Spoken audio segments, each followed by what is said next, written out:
Ethan Cole stepped through the creaky glass door of the Willow Creek Diner just after noon, the bell above chiming a soft, familiar note that seemed to belong to another time. The scent of bacon grease and fresh coffee hung in the air, and the hum of low conversation filled the small, sunlit space. Dressed in jeans, a faded hoodie, and a baseball cap pulled low, Ethan looked like any other weary traveler stopping in for a quick bite, certainly not like the self-made billionaire whose name graced the covers of business magazines and whose company had been quietly eyeing this very diner as part of a local hospitality expansion. For Ethan, this visit was meant to be quick, clinical, an anonymous check on service, staff morale, customer flow, and potential. But as he slid into the corner booth with its cracked vinyl seats and flickering overhead bulb, something shifted. Maybe it was the way the waitress, a young woman named Grace, smiled despite the heavy tray in her hands and the sharp voice of her manager ringing through the kitchen doors. Or maybe it was the elderly couple across from him, their hands still intertwined after what looked like 50 years of shared meals and morning rituals. Ethan watched quietly, his phone untouched, his coffee growing cold. He had built empires by analyzing numbers, patterns, market behavior, but this place, with its scratched tabletops and worn floors, defied all of that. It wasn't beautiful. It wasn't efficient. But it was real. The rhythm here was messy, human. Then, just as he was scribbling a few notes into a small leather-bound journal, the door flew open and a tall man burst in, red-faced and furious. He marched straight up to the counter, shouting about a mix-up with his takeout order the night before. His words were harsh, laced with insult, and every eye in the diner turned, the room falling into a tense, uneasy hush. Grace approached him calmly, apologizing with the kind of patience Ethan suspected she had practiced 1,000 times before. But the man wasn't interested in solutions, he was looking to dominate. Maybe if you weren't too busy chatting up your little friends here, you'd get the damn order right, he spat. That's when it happened. From one of the back tables, a teenager barely 16, with timid eyes and jittery hands stood up. Ethan hadn't noticed him before. He wore a dishwasher's apron, stained and too large, and his voice shook as he spoke. "Sir, she didn't pack your order." "I did. It was my fault." Grace turned in shock. The room held its breath. The man blinked, caught off guard by the kid's confession. "Well, maybe you should get a real job instead of playing around in a kitchen," the man muttered, backing toward the door. But Ethan was watching something else. The boy's eyes didn't flinch. His shoulders didn't sink. He stood his ground, quietly, bravely. When the man finally left, muttering under his breath, applause broke out from a nearby table. Grace walked over and hugged the teen, who turned away to hide tears he didn't want anyone to see. Ethan's chest tightened. He had come here to assess operations, efficiency, and value. But what he found was something his spreadsheets could never measure: courage. Quiet, thankless, unrecognized courage. Not in boardrooms or stock meetings, but here, in a small-town diner, where a kid barely old enough to vote had owned up to a mistake that could have cost him his job just to protect someone else. Ethan sat there for a long time after his bill had been paid, the untouched pie before him slowly going stale. His mind raced not with numbers or projections, but with memories of his own youth, sweeping floors in a gas station, knowing what it felt like to be unseen, unheard. He realized then that strength wasn't always loud. Bravery didn't wear suits.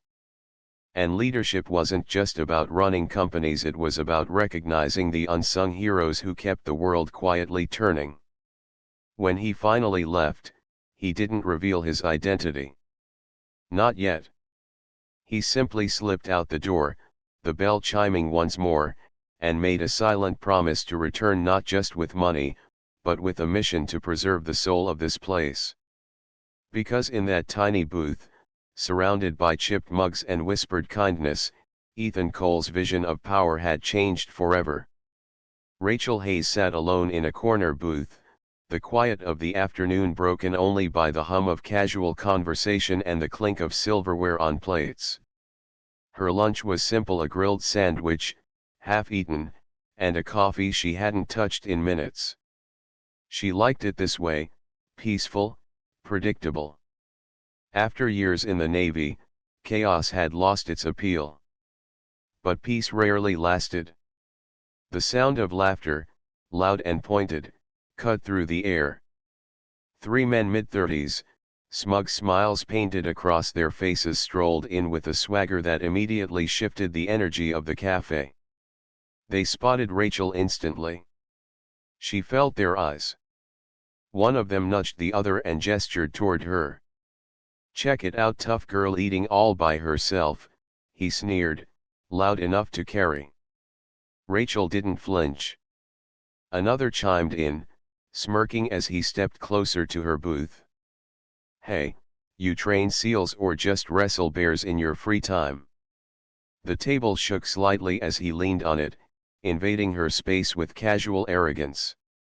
The third man grinned and circled the table, standing close enough that Rachel could smell his cologne, sharp, artificial, and trying too hard.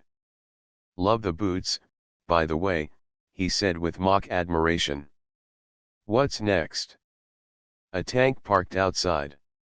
The laughter erupted again, their voices like nails on glass, coarse, disrespectful, unrelenting.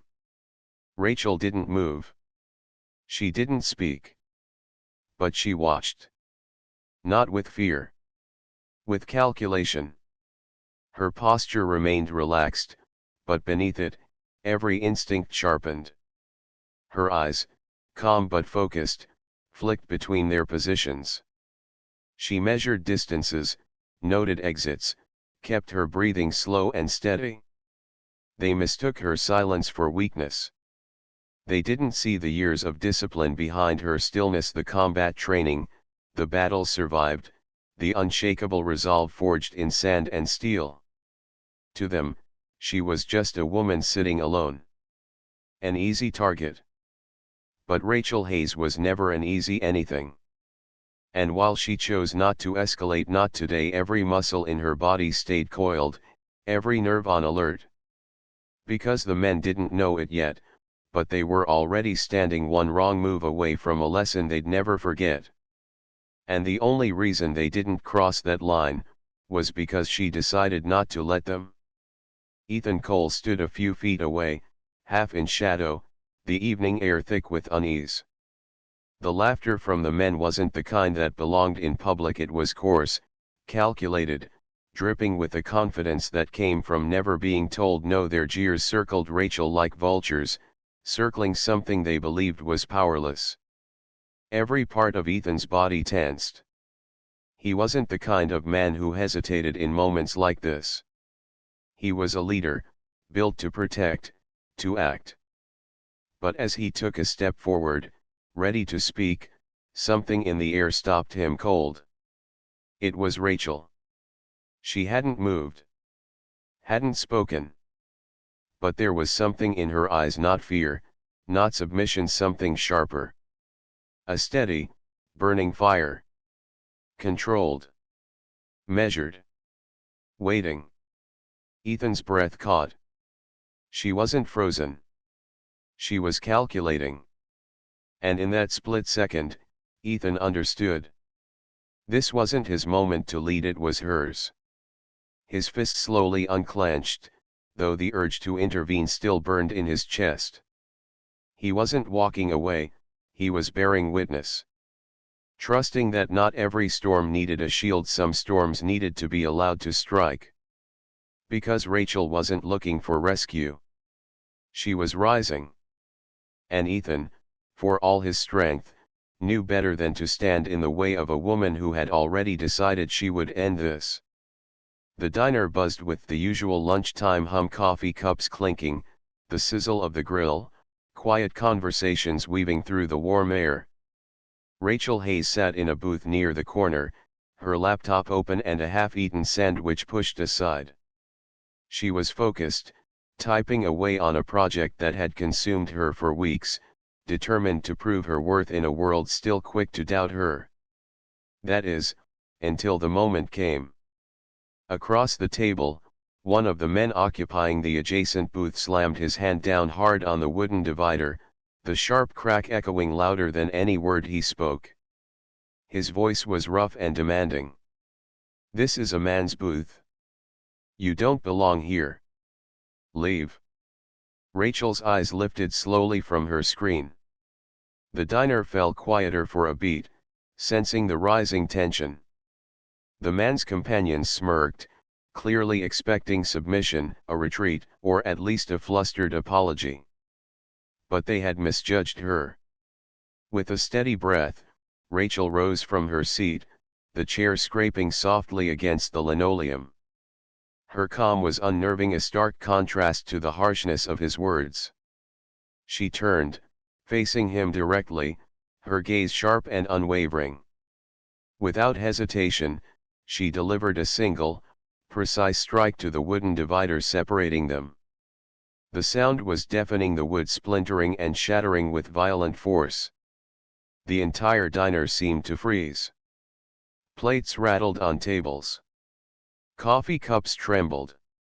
Conversations cut off mid-sentence. Gasps rippled through the room.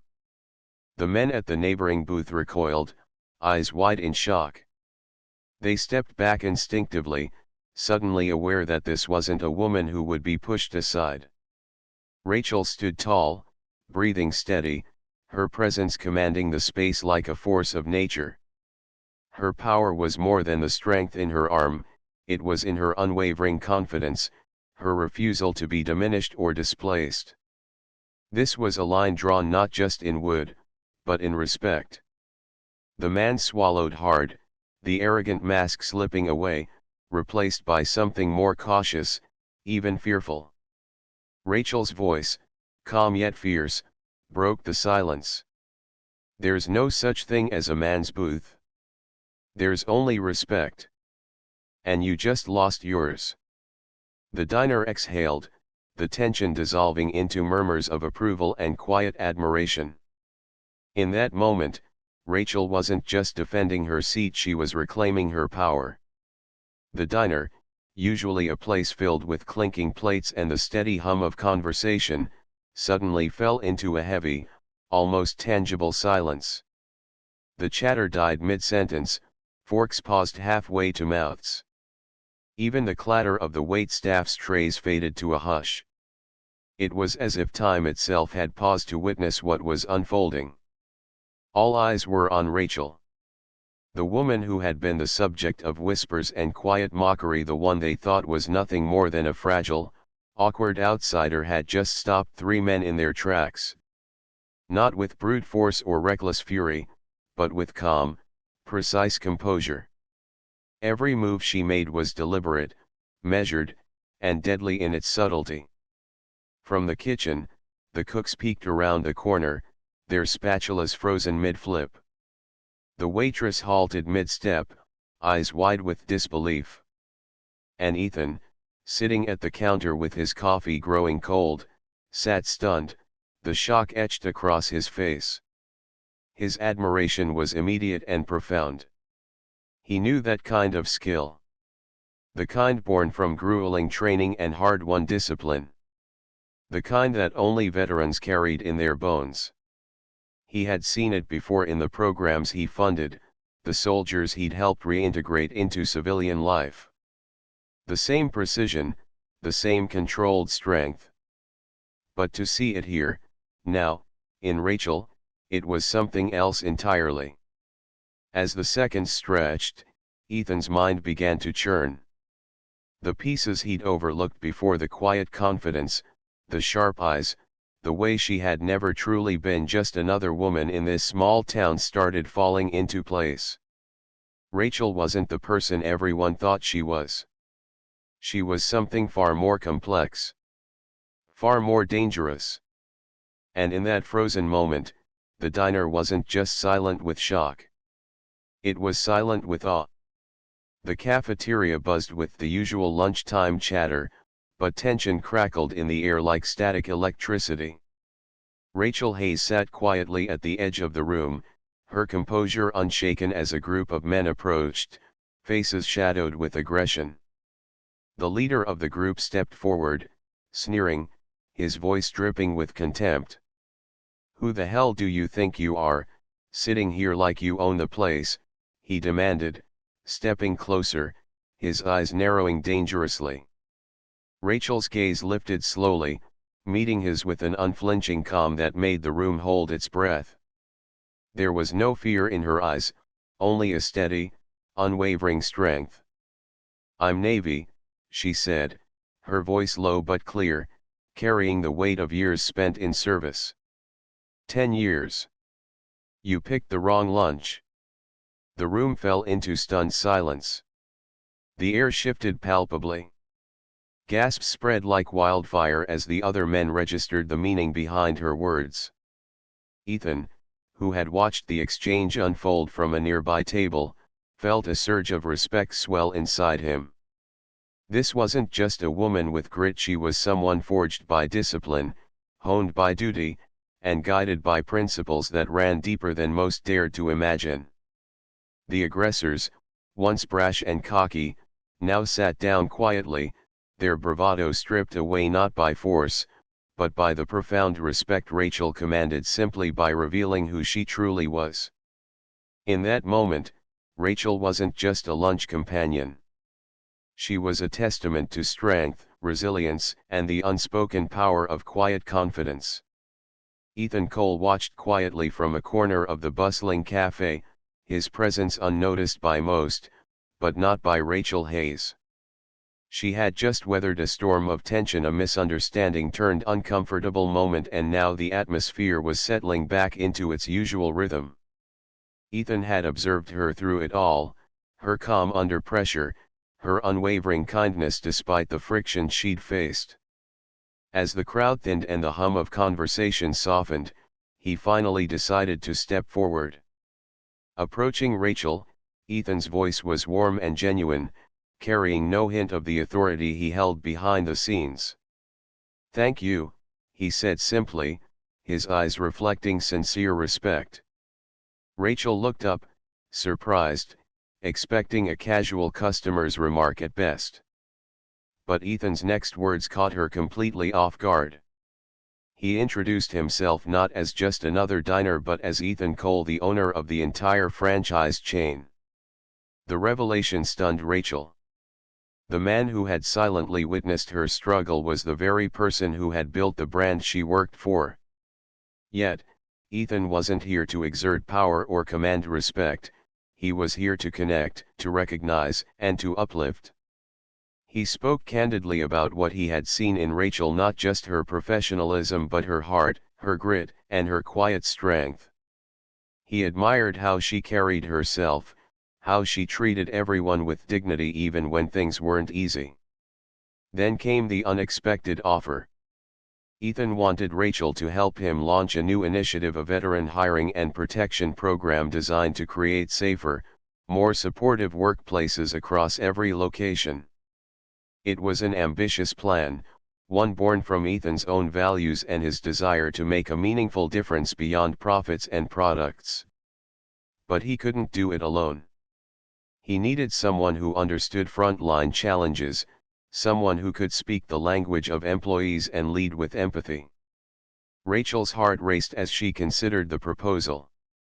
The chance to influence change on such a scale was daunting yet thrilling.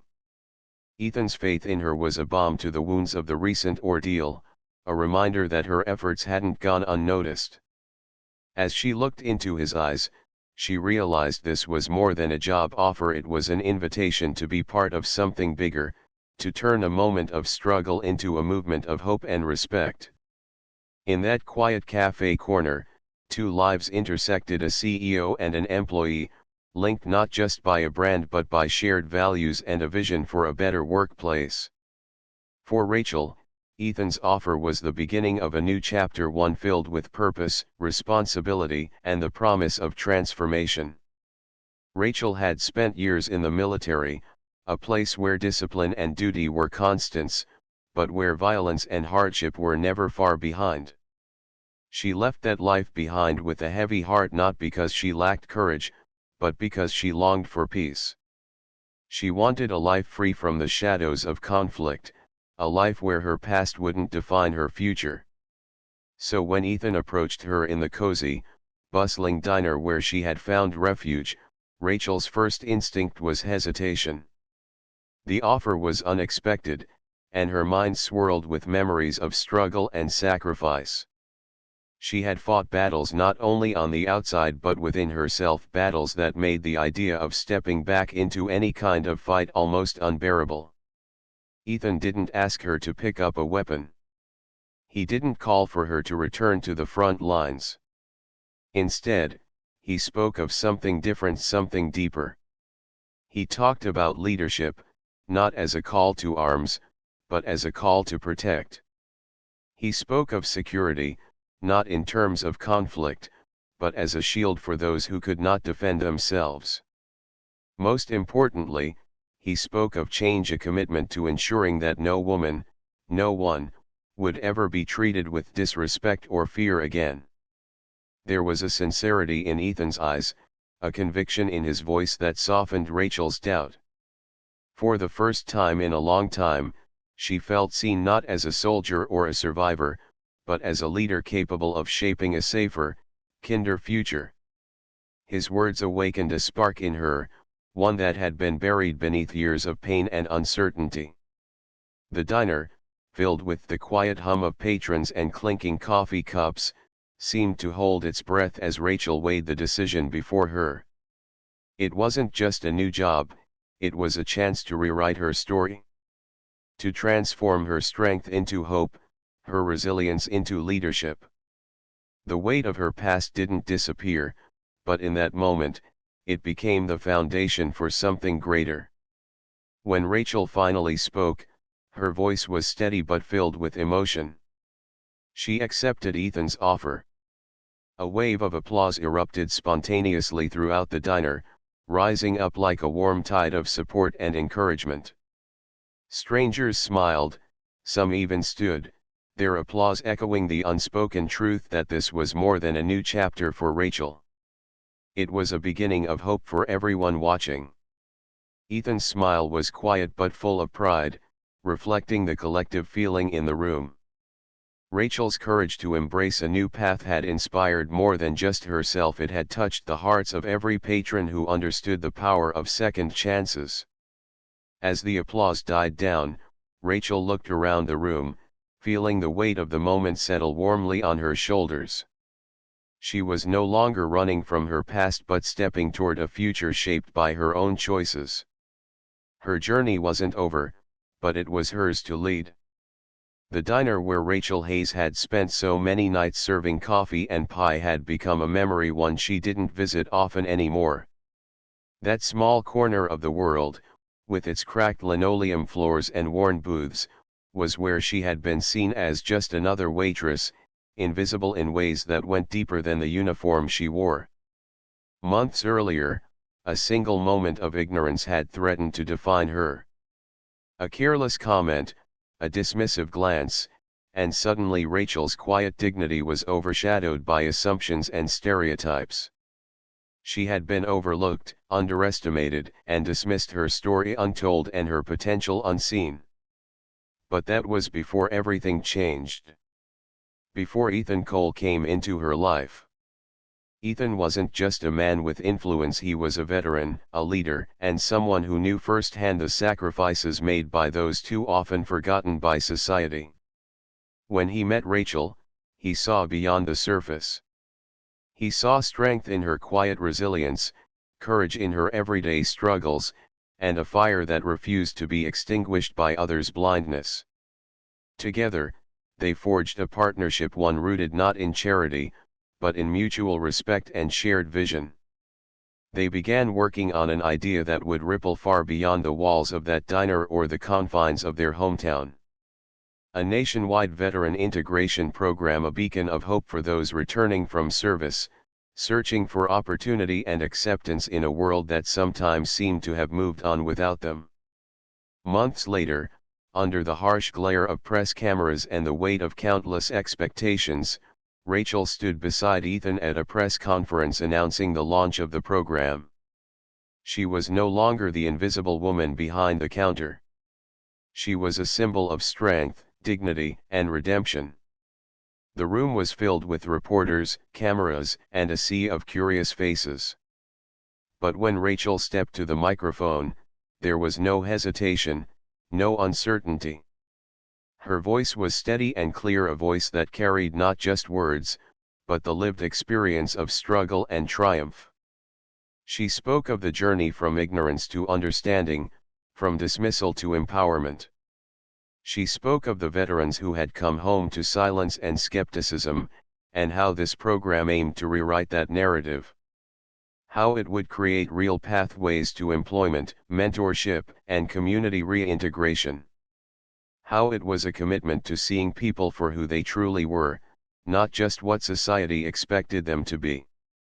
Ethan stood beside her, his presence a steady support, a reminder that this was not just Rachel's victory, it was theirs, and theirs alone. Together, they embodied the change they wished to see. The story had started in a small diner with a moment that could have broken Rachel. Instead, it became a catalyst, a powerful testament to the transformative power of respect earned, not demanded.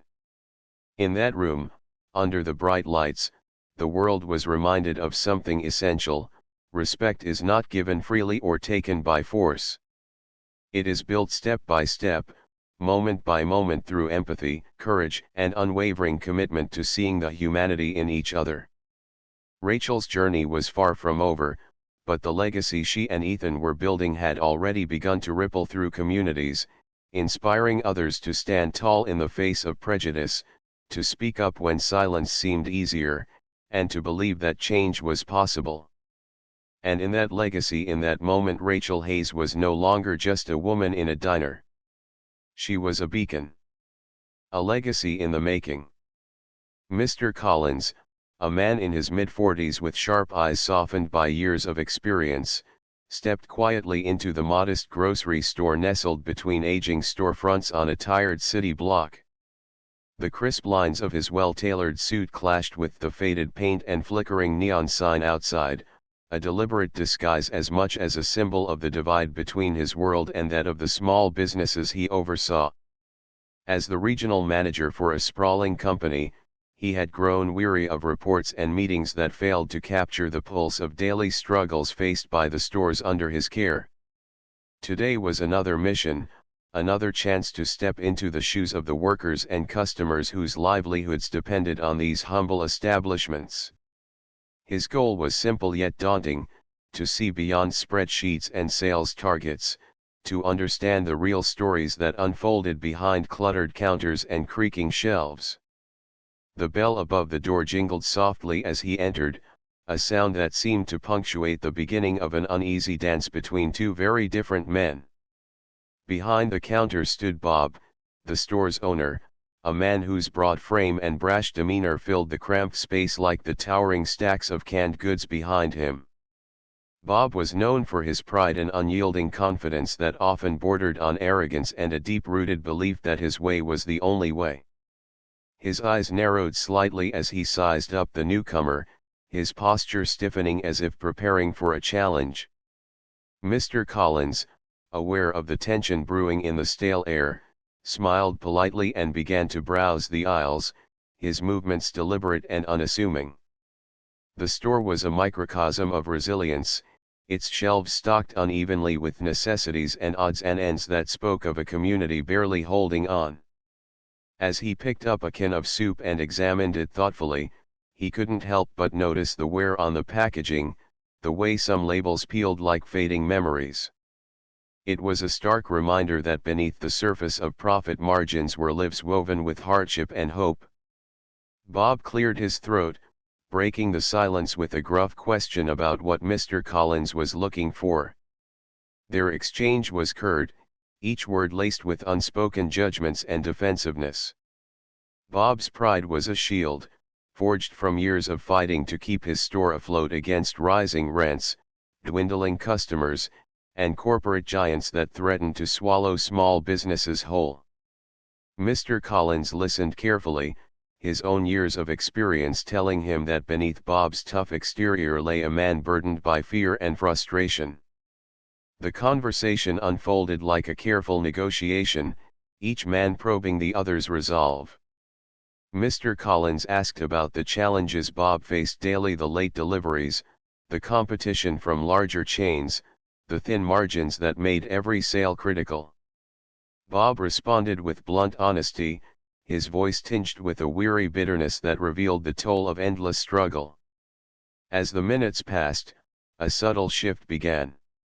Mr. Collins shared stories of other stores, of workers who found ways to survive and sometimes even thrive through ingenuity and community support.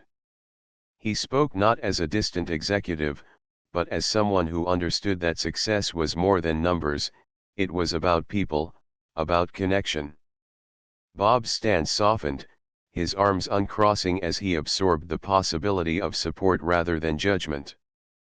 In that small grocery store, between the rows of aging cans and faded flyers, two worlds began to bridge a divide that had seemed insurmountable. Mr. Collins recognized the spark of pride and passion in Bob's eyes, the same drive that had built the store from nothing, the same hope that refused to be extinguished despite setbacks. The visit wasn't just a routine check, it was a moment of human connection, a reminder that behind every business were stories of resilience and dreams yet to be realized.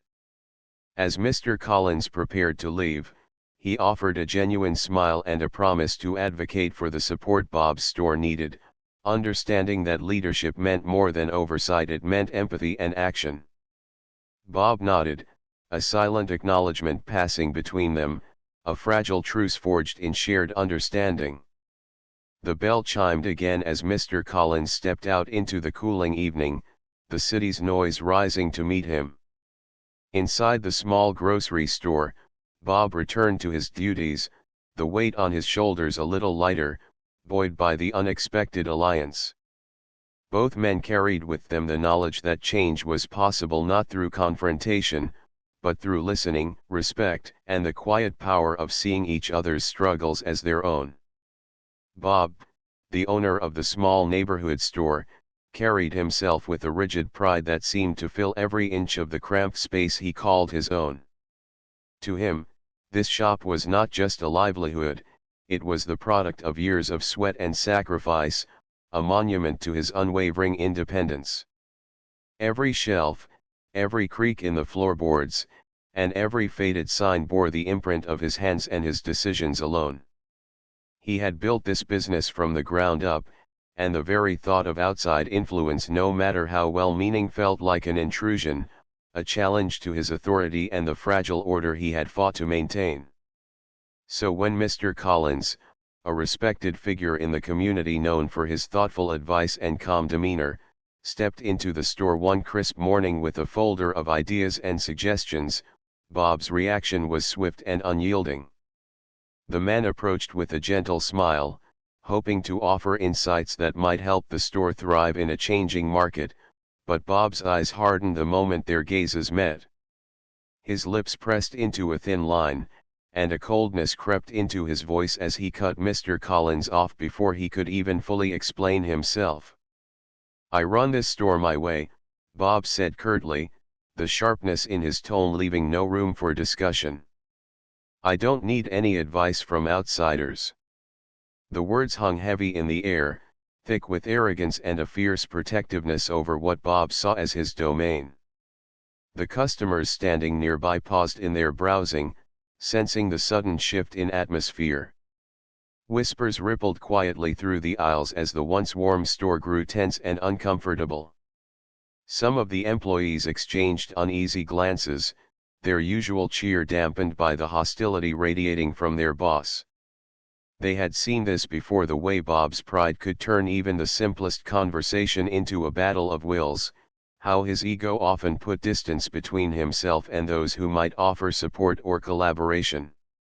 Despite the friendly tone of Mr. Collins's suggestions, ideas about expanding the fresh produce section to draw more customers, organizing community events to foster neighborhood loyalty, or even improving the store layout for better flow, Bob shut down every proposal with a curt dismissal, unwilling to admit that change might be necessary.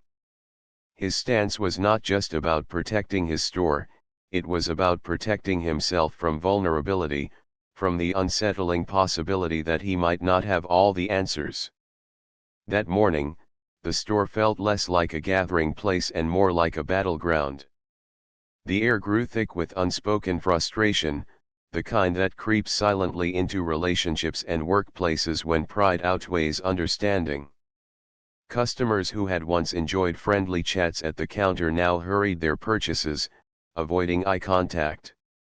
The employees, caught in the crossfire, did their best to keep the shelves stocked and the registers humming, but the weight of Bob's arrogance pressed on them, making their work feel like a strain rather than a joy. Mr. Collins stood patiently, his expression a mixture of concern and resolve. He tried once more to reach Bob, emphasizing that no business thrives in isolation, that even the strongest leaders benefit from listening and learning. But Bob's walls remained impenetrable. His cold replies and dismissive gestures revealed a man imprisoned by his own ego, unwilling to see beyond the narrow view of his own experience. The tension between the two men was not just a clash of opinions, it was a reflection of something deeper, fear disguised as arrogance, the loneliness of a man who believed he must carry the burden of success alone. The store's atmosphere grew heavy, as if the very spirit of the community it served was being stifled under Bob's stubbornness. What once had been a vibrant hub of connection now felt claustrophobic and strained, the kind of place where innovation and warmth struggled to take root. For Bob, this was his sanctuary, but it was also his prison, a gilded cage built from pride and a refusal to embrace the help that might save what he treasured most. As the day wore on, the consequences of his arrogance became clearer. Regular customers, sensing the coldness, began drifting away to newer, more welcoming shops. Employees, weary of the tension and feeling undervalued, whispered about seeking work elsewhere. And Mr. Collins, despite his respect and patience, left the store with a heavy heart, knowing that Bob's stubbornness might cost him the very success he so desperately wanted to protect. In the silence that followed, Bob remained behind the counter, eyes scanning the empty shelves and quiet aisles. Pride had kept him standing tall, but at what cost? The shop was his legacy, but without openness and humility, legacy could quickly turn to loneliness. In the end, Bob was a man caught between the need to protect his pride and the painful truth that no one truly succeeds alone. His arrogance had alienated not just an outsider with good intentions but the very community and people who had once stood beside him. And in that lonely moment, the store echoed with the silent lesson that the hardest walls to break down are often the ones built within ourselves. The small convenience store buzzed quietly with the usual background noise, the beep of the scanner, the rustle of plastic bags, and the murmurs of customers waiting in line. But as Mr. Collins stepped forward to the checkout counter, the atmosphere shifted, thickening with an almost tangible tension. Mr. Collins was a man known in the neighborhood not only for his steady business but also for his patient demeanor and willingness to help others grow, qualities forged from his own hard-won lessons. Today, however, he found himself standing opposite Bob, the store's cashier, a man whose sharp gaze and rigid posture spoke of deep-rooted pride and a stubborn resistance to change. Mr. Collins's voice was calm but earnest as he tried to engage Bob in a constructive conversation, carefully choosing his words in hopes of opening a door rather than slamming it shut. He spoke of the challenges Bob faced, the mistakes he had made, the opportunities slipping by, and offered suggestions gently, framing them not as criticisms but as chances for growth and betterment.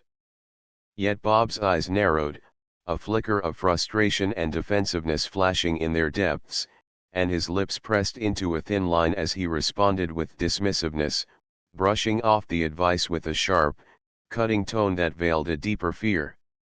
What started as a quiet, hopeful exchange quickly escalated into a public confrontation. Bob's voice rose, edged with anger and wounded pride, as he countered Mr. Collins's well-meant words, each sentence heavier and more charged than the last. The line of customers behind them fell into a strained silence, the usual hum of conversation evaporating into an uncomfortable stillness as all eyes turned toward the unfolding drama. Faces reflected a mix of emotions. Some wore expressions of disappointment, their hopes dimmed by the stubbornness on display. Others clung to a fragile hope that perhaps this clash could be the catalyst for change, that beneath Bob's defensive walls lay a man ready to listen and grow.